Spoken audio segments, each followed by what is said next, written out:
الحمد لله نحمده ونستعينه ونستغفره ونؤمن به ونتوكل عليه ونعوذ بالله من شرور أنفسنا ومن سيئات أعمالنا من يهده الله فلا مضل له ومن يضلله فلا هادي له ونشهد أن لا إله إلا الله وحده لا شريك له ونشهد أن سيدنا ومولانا محمدا عبده ورسوله أما بعد فأعوذ بالله من الشيطان الرجيم بسم الله الرحمن الرحيم يا أيها الذين آمنوا قوا أنفسكم وأهليكم نارا وقودها الناس والحجارة عليها ملائكة غلاظ شداد لا يعصون الله ما أمرهم ويفعلون ما يؤمرون صدق الله العظيم. میرے واجب الاحترام بزرگوں اور بھائیوں اور اسلام کے بزرگ فرزندوں اور عزیز نوجوان دوستوں، میں نے جو قرآن مقدس کی آیت آپ کے سامنے پیش کی ہے، ہو سکتا ہے کہ یہ آیت آپ نے پہلے بھی سنی ہو اور اس کے ترجمے پر غور بھی کیا ہو، لیکن میں آج آپ حضرات کے سامنے اس آیت کی تفسیر اور تشریح کیوں کر رہا ہوں، انشاءاللہ اس کو میں بتاؤں گا۔ سب سے پہلے یہ سمجھیے، قرآن میں اللہ تعالیٰ نے ایک جگہ کہا ہے ظہر الفساد فی البر والبحر بما کسبت ایدی الناس لیذیقہم بعض الذی عملوا لعلہم یرجعون۔ اللہ تعالیٰ نے اعلان کیا ہے خشکی اور تری کے اندر، یعنی زمین پر یا سمندر میں، پہاڑوں میں، جنگلوں میں، کائنات کے کسی بھی حصے میں اگر کوئی فتنہ اور فساد برپا ہوتا ہے تو انسان کے ہاتھوں کی کمائی ہوتی ہے، انسان کے بداعمالیوں کا نتیجہ ہوتا ہے۔ جب آدمی بداعمالی میں مبتلا ہوتا ہے تو پھر فتنہ اور فساد رونما ہوتا ہے، اور آپ کو اور ہم کو یہ معلوم ہونا چاہیے کہ جب ایک آدمی بدعملی کرتا ہے، گناہ کرتا ہے، اللہ کی نافرمانی کرتا ہے، تو اس کا اثر صرف اس کی زندگی پر محدود نہیں رہتا۔ سوال یہ ہے، زمین پر تو فساد کا سمجھ میں آتا ہے کہ انسان نے جہاں فساد کیا وہاں پر فساد برپا ہوا، فتنہ ہوا، لیکن اللہ تعالیٰ کہہ رہا سمندر کے اندر بھی بات غور کرنے کی ہے۔ سمندر میں انسان رہتا ہے کیا؟ انسان نہیں رہتا، وہاں تو مچھلیاں یا کیڑے مکوڑے ہوتے ہیں پانی کے اندر۔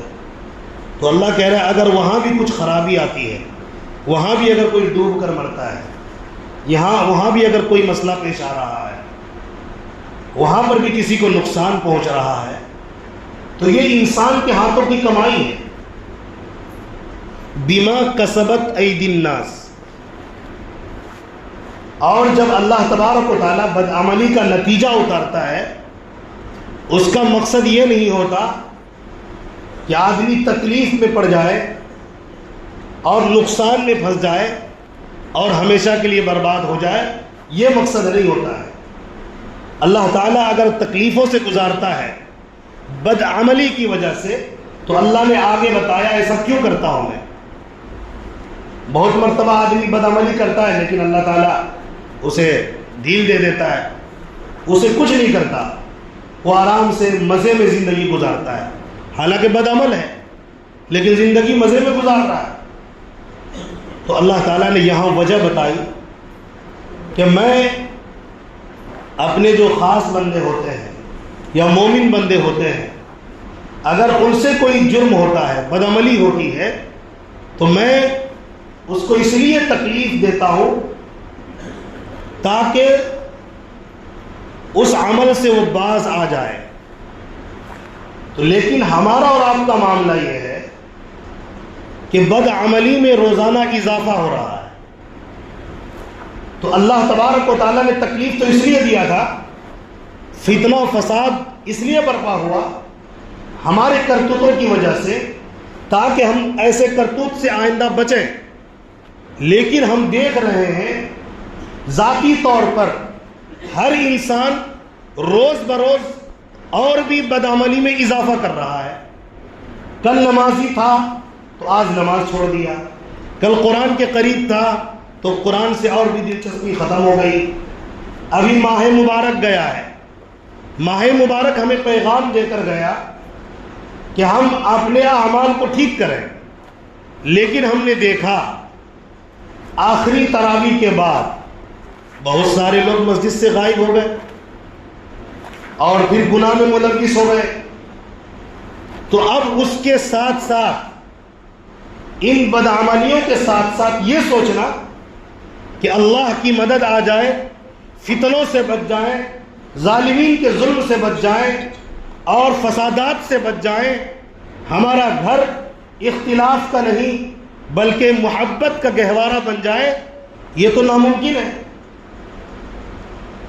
اللہ کا گھر آپ نے چھوڑا ہے،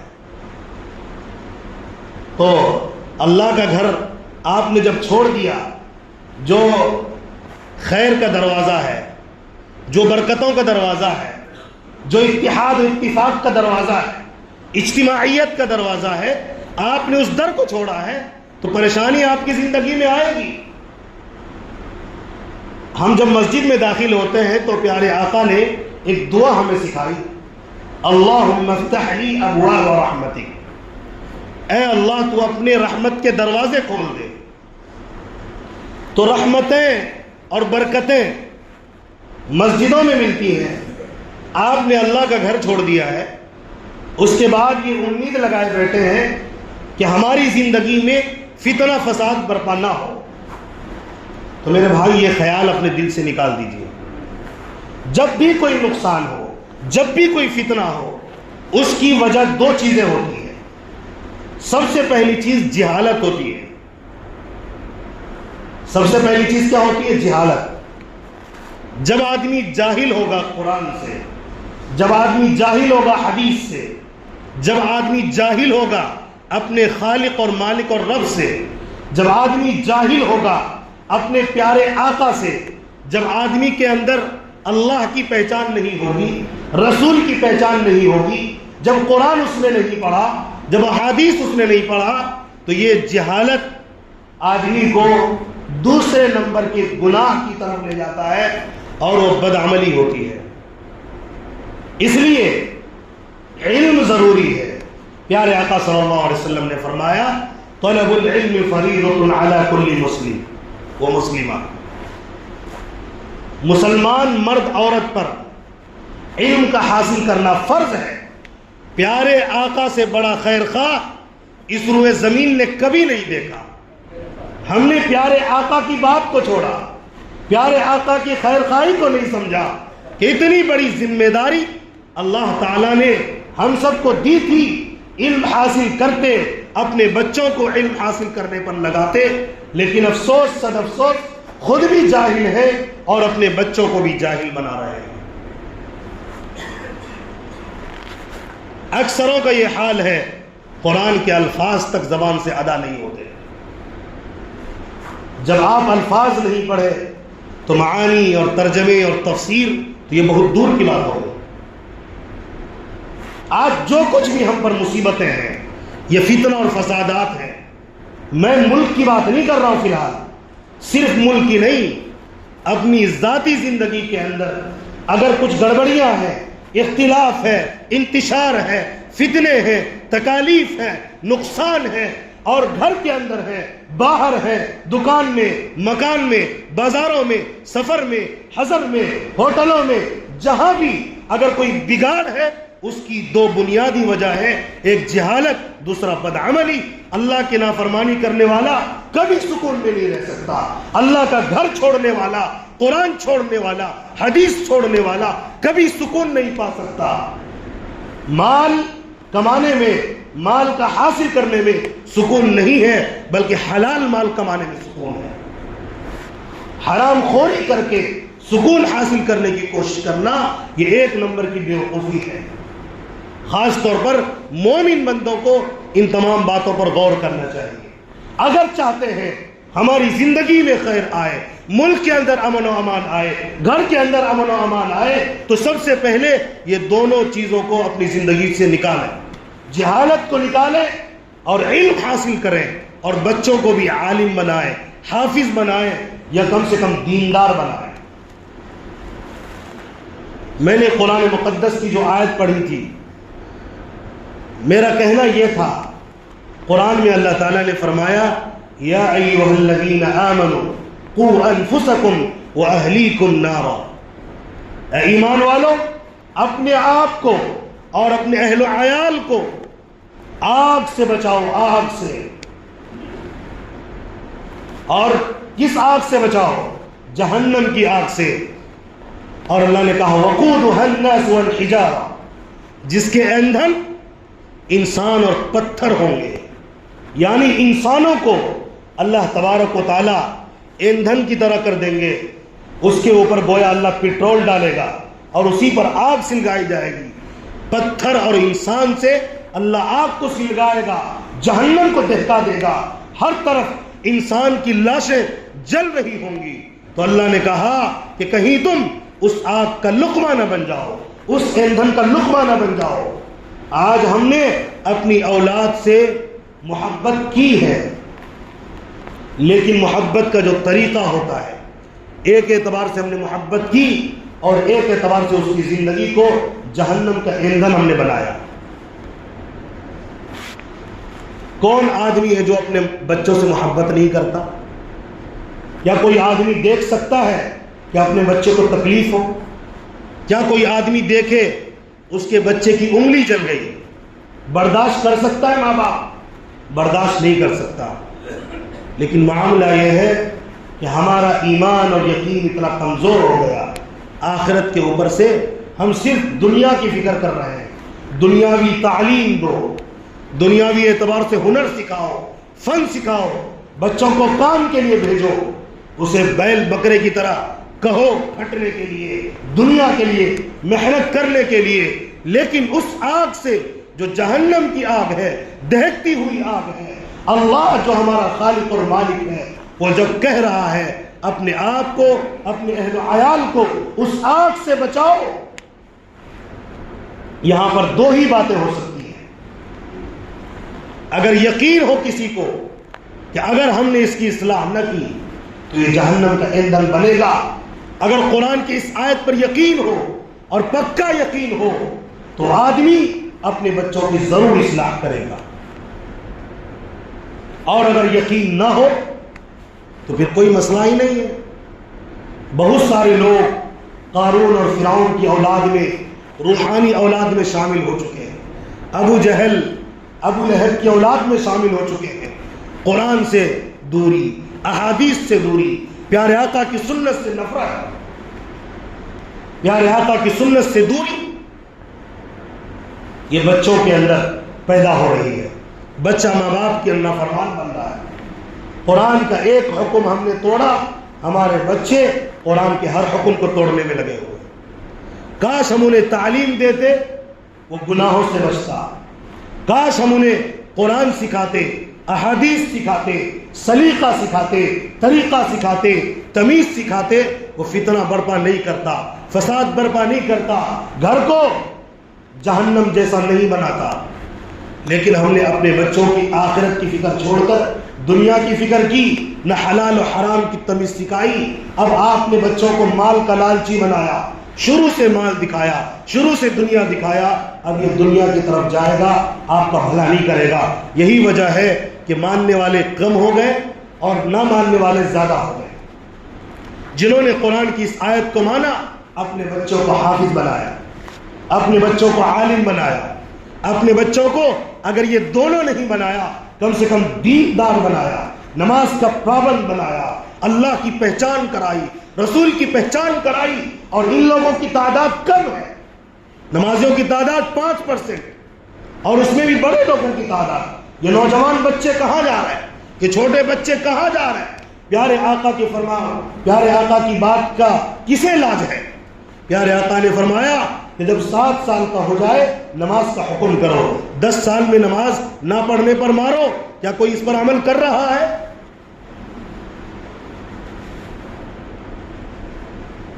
جب تکلیف آتی ہے تو دوڑتے ہیں، چیختے ہیں، چلاتے ہیں اور تکلیف سے بچنے کی کوشش کرتے ہیں. تعویذ دے دیجئے مولوی صاحب، میرا بچہ بیمار ہو گیا ہے، نفسیاتی طور پر پاگل ہو گیا ہے، بیوقوف ہو گیا ہے، بات نہیں سنتا ہے، نافرمانی کرتا ہے، کئی دن سے مجھ سے بات نہیں کیا ہے. سوال یہ ہے، دشمن وہ نہیں، وہ دوسرے نمبر کا دشمن ہے، پہلے نمبر کے دشمن آپ ہیں اس کے. آپ اسے مجھے یہ بتاؤ، ایک دلیل دکھاؤ، آدمی عالم ہو یا حافظ ہو یا دیندار ہو اور اپنے ماں باپ کے ساتھ بدتمیزی کر رہا ہو، ایک آدمی مجھے پکڑ کے لاؤ. بائی چانس کبھی باپ ماں زیادتی کر دے تو یہ پلٹ کر جواب دے گا، ورنہ نہیں دیتا. یہ قرآن کا علم ہے، حدیث کا علم ہے. پیارے آقا کی فرما برداری کرنے والے کو بچوں سے کبھی کوئی پریشانی نہیں ہوگی. اور اللہ نے قرآن میں کہا، اے لوگو انما اموالکم واولادکم فتنہ، تمہارے مال تمہاری اولاد یہ فتنہ ہے، آزمائش ہے. اگر اسے سکھاؤ گے آزمائش میں کامیاب ہو جاؤ گے، اگر اسے دین نہیں سکھاؤ گے، مسجد کے قریب نہیں کرو گے، علماء سے قریب نہیں کرو گے، حفاظ سے قریب نہیں کرو گے، وارث نبی سے قریب نہیں کرو گے، دین کی محبت پیدا نہیں کرو گے، یہ فتنہ بنے گا. اسی لیے اللہ نے آگے کہا ایک جگہ قرآن میں، یا ایھا الذین آمنوا ان من ازواجکم واولادکم عدوا لکم فاحذروہ. تمہارے بعض اولاد، تمہاری بعض بیویاں یہ دشمن ہیں تمہارے، لہذا ان سے بچو. بچنے کا کیا مطلب؟ گھر سے باہر کر دو. بچنے کا مطلب یہ اسے تربیت دو، اسے جہنم سے بچاؤ، جہنم کا ایندھن نہ بن جاؤ، نہ بناؤ. جتنے ماں باپ ہیں جن کے بچے نماز نہیں پڑھتے یہ سارے اس کے آخرت کے اعتبار سے دشمن ہیں نمبر اول کے. اور بعد میں جو دشمنی بچے کرتے ہیں یہ بعد میں بنے، یہ آپ کے کرتوتوں کا فسادوں کا نتیجہ ہے. یہ بہت ہی خطرناک آپ کا بدعملی ہے، بہت ہی خطرناک آپ کا ایک کرتوت ہے کہ آپ نے اسے اللہ کی پہچان نہیں کرائی، رسول کی پہچان نہیں کرائی، مسجد کی اہمیت اس کے پاس نہیں، مدارس کی اہمیت اس کے پاس نہیں، بڑے چھوٹے کی تمیز اس کے پاس نہیں، بڑا کون، چھوٹے کے ساتھ شفقت، بڑوں کا ادب و احترام، مسجد کی کیا اہمیت ہے آپ نے اسے نہیں سکھایا. اسکول کی اہمیت، کالج کی اہمیت، دکانداری کی اہمیت، تجارت کی اہمیت، اور پتہ نہیں یہ آئیڈیل ہے تیرا انجینئر، یہ تیرا آئیڈیل ہے پروفیسر. تو آپ نے کبھی سوچا کہ کسی عالم دین کے بارے میں کہو یہ آئیڈیل، یہ نمونہ ہے، اس بڑے عالم سے سیکھ کر بڑا عالم بن جاؤ؟ سوال پیدا ہوتا ہے، سب عالم بن جائے گا تو کمائے گا کون؟ لوگوں کے اندر یہ شیطانی سوال ہے. ٹھیک ہے، اتنے سارے عالم ہیں، کبھی کسی کو بھوکا دیکھا، کسی کو پریشان دیکھا، کسی کو تڑپتے دیکھا؟ بہت کم. اور جب بات کم کی آتی اس کو گنا نہیں جاتا. اور آپ اٹھا کر دیکھیں بڑی تعداد ان لوگوں کی ہے جو اسکول سے کالج سے چپکے ہوئے ہیں، ماں باپ کے نافرمان نکلیں گے، بیوی کو طلاق دینے والا نکلے گا، نالائق اور بدبخت نکلے گا. کیوں؟ آپ نے پروفیسر بنا دیا تو کیا ہوا؟ ایسے ایسے ماں باپ سے ہم نے سنا، یا اللہ تو اولاد نہ دیتا تو بہتر ہوتا. ماں کہہ رہی ہے، اے اللہ مجھے باج کیوں نہیں بنا دیا؟ میں باج ہوتی، میری اولاد نہ ہوتی تو بہتر ہوتا. یہ اولاد تو سانپ بن گئی ہے. آج کل مدارس کھل رہے ہیں، یہ سوال اپنے ذہن سے نکال دیں کہ تجارت کون کرے گا، انجینئر کون کرے گا، انجینئرنگ کمی نہیں ہے لوگوں کی. عالم انجینئر ملے گا آپ کو، ڈاکٹر انجینئر، ڈاکٹر عالم آپ کو مل جائے گا، ایک عالم ڈاکٹر مل سکتا ہے، اور پروفیسر تو بہت سارے علماء ہیں، ہمارے دوستوں میں کئی سارے علماء پروفیسر ہیں۔ شروع سے ہی بچوں کو دنیا دکھایا، دین سے کوئی دلچسپی نہیں ہے۔ اس لیے اگر چاہتے ہیں دنیا کے فساد سے بچ جائیں، دنیا کے فتنے سے بچ جائیں، بچے ہماری قدر کریں اور آخرت میں بچے ہمارے آنکھوں کے سامنے آگ میں نہ جلے بلکہ جنت کی ہواؤں میں، فضاؤں میں ٹہلتے ہوئے دکھائی دے، تو میرے بھائی ان کی فکر کریں۔ ورنہ اللہ نے آگے کہا اسی آیت میں کہ آگ اور پتھر اور انسان یہ دونوں جل رہے ہوں گے، اور اس پر اللہ تعالیٰ ایسے فرشتے کو متعین کرے گا، علیہا ملائکۃ غلاظ شداد لا یعصون اللہ ما امرهم، اللہ ہم سب کی حفاظت فرما دے۔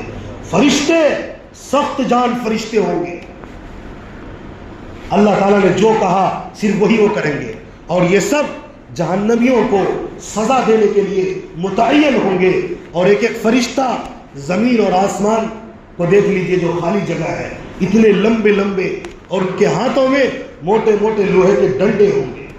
روایت میں آتا جب ایک مرتبہ اس کے سر پہ مارا جائے گا تو میدے کی طرح پس جائے گا اس کے چوٹ کی وجہ سے۔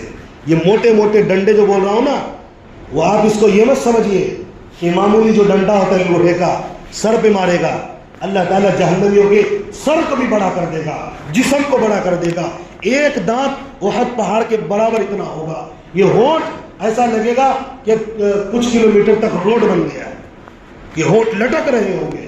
فرشتے کے پاس جو ڈنڈا ہوگا سمجھیے کئی کئی کلومیٹر اتنا موٹا اور چوڑا ڈنڈا ہوگا، اس سے اس کی پٹائی اور دھلائی ہوگی۔ کیا آپ چاہتے ہو آپ کی بچی کو مارا جائے، آپ کی بیوی کو مارا جائے، آپ کے بچوں کو مارا جائے، آپ کے رشتہ داروں کو مارا جائے، آپ کے اولاد کو مارا جائے؟ کیا آپ یہ سوچ سکتے ہو؟ نہیں سوچ رہے ہو۔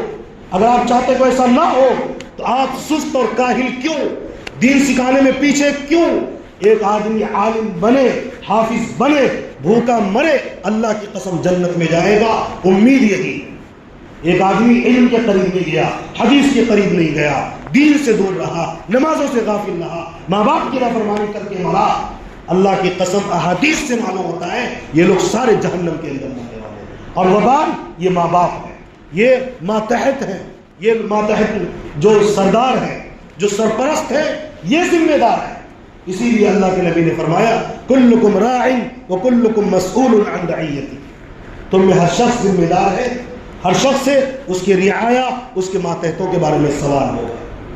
کیا اس سوال کے جواب کی تیاری ہو گئی؟ اگر نہیں ہو گئی اب ارادہ کیجئے۔ لوگ سوچتے ہیں اب کیسے ہوگا، یہ تو بڑا ہو گیا، شادی شدہ ہو گیا۔ میں کہتا ہوں کہ اب یقیناً نہیں ہوگا، اب بہت مشکل ہے، لیکن جن کے چھوٹے بچے ہیں ان کے لیے مشکل نہیں ہے، موقع ہے، دونوں فکر کریں، آخرت کی بھی دنیا کی بھی۔ اللہ تعالیٰ ہمیں بات سمجھنے کی توفیق نصیب فرمائے۔ تو بتائیے اپنے بچوں کو جہنم سے بچائیں گے؟ اس کے لیے کیا کرنا ہوگا؟ قرآن پڑھانا ہوگا کہ نہیں ہوگا؟ احادیث کا دیوانہ بنانا ہوگا کہ نہیں ہوگا؟ عاشق نبی بنائیں گے، صحابہ کے دیوانے بنائیں گے، مسجد سے جوڑیں گے، اسے کھانا بند کر دو مسجد نہیں آئے تو، سویا پڑا رہتا ہے، بائیکاٹ کرے اس کا تھوڑی دیر کے لیے، اس سے بات نہ کرے تھوڑی دیر کے لیے، نماز تیری چھوٹ کیسے جا رہی ہے؟ لیکن معاملہ تو یہ ہے ہم خود بے نمازی ہیں، آخری تراویح پڑھ کے غائب جو ہوئے ایسا لگتا مسجد ویران ہو گئی۔ وہ لوٹ آئیے، خود بھی فکر کریے، اپنے بچوں کی بھی فکر کریے۔ اللہ تعالیٰ ہمیں بات سمجھنے کی توفیق نصیب فرمائے، اور ہم سب کو اللہ تعالیٰ عمل کی توفیق نصیب فرمائے۔ مدارس کھل رہے ہیں، مدارس میں ڈالیے، بچے بڑے ہو گئے، مدرسے میں نہیں جاتے، کہیے ان کو اماموں کے پاس جاؤ، علماء کے پاس جاؤ، ان سے تعلقات پیدا کرو، ان سے جڑ کے رہو، یہ تو کر سکتے ہیں۔ مکتب میں بھیجیے، جوڑیے، کہیں نہ کہیں دین سے جوڑیے، اچھا انسان بنے گا۔ دعائے صحت کی اپیل ہے۔